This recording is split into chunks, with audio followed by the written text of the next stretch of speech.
Sir, ये उत्तरकाशी में जो टनल की दुर्घटना हुई है, जिसमें सुनने में आ रहा है कि 36 से 40 लोग टनल के अंदर दबे हुए हैं, फंसे हुए हैं, उस विषय में क्या कहना चाहेंगे आप?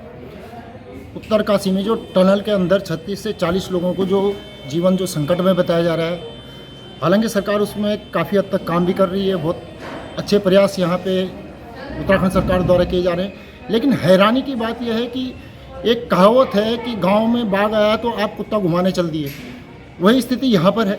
उत्तराखंड में मानसून सत्र के बाद से ही जगह जगह भूस्खलन या आपदा, तरह तरह की घटनाएं होती आई और हमेशा से होती आई। आज विकास के नाम पर आप जो अनर्गल तरीके से सड़कें बना रहे हैं, सुरंगें बना रहे हैं, या तरह तरह के बिना किसी भूवैज्ञानिकों की सलाह के आप इस तरह के काम करते हो, उसके बाद यह निश्चित होना तय है कि इस तरह की दुर्घटनाएं यहाँ पर जन्म लेंगी। मैं पहले भी कह चुका हूँ कि विकास स्थानीय लोगों के विकास के लिए होना चाहिए। उनको ऑल वेदर रोड के नाम पर या अन्य चीज़ों के नाम पर इस तरह से आपदा के सुपुर्द न कर दिया जाए कि ये स्थितियाँ यहाँ पर पैदा हों। जो सरकारें इस विषय पर काम कर रही हैं अभी, और जिस हिसाब से ये काम हो रहे हैं ऑल वेदर रोड या टनल के हिसाब से, जैसे उत्तरकाशी में हो रही है, रुद्रप्रयाग में भी हो रही हैं, इस विषय पर कुछ चिंतन? ऑल वेदर रोड के ऊपर जितने भी कार्य जहाँ पूरे उत्तराखंड में हो रहे हैं, यह एक तो मुझे नहीं लगता कि भूगर्भ वैज्ञानिकों के द्वारा इसके ऊपर कोई पहले शोध किया गया। ये सरकार अपने फ़ायदे के लिए तरह तरह से लोगों को विकास के नाम पर बरगला कर इस तरह के काम कर रही है।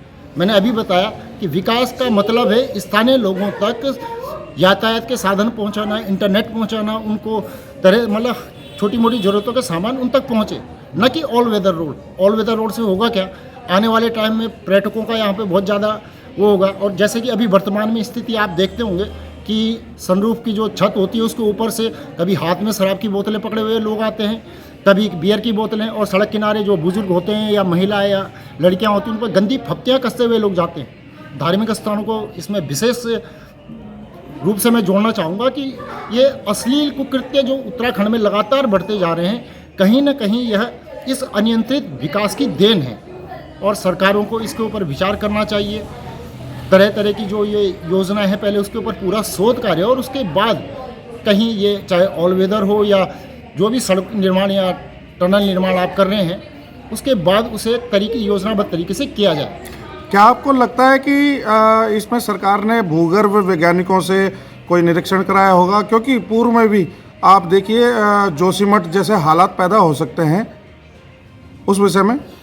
जोशीमठ की जो स्थिति थी उसमें भूगर्भ वैज्ञानिकों के द्वारा जो भी रिपोर्ट वहाँ सामने आई थी तो वह टनल के लिए पहले ही मना कर चुके थे। वहाँ पे हमारे जो कम्युनिस्ट हैं सती भाई साहब, तो उन्होंने ये कहा था कि जब सरकार तक उनकी बात रखी गई तो सरकार ने उसको तवज्जो न देकर वो निर्माण कार्य जारी रखा। और वर्तमान में आप स्थिति देख ही रहे होंगे कि पूरा जोशीमठ धंसने की कगार पर वहाँ पर पहुँच चुका है और यही स्थिति आज उत्तरकाशी में सामने आ रही है। हाँ।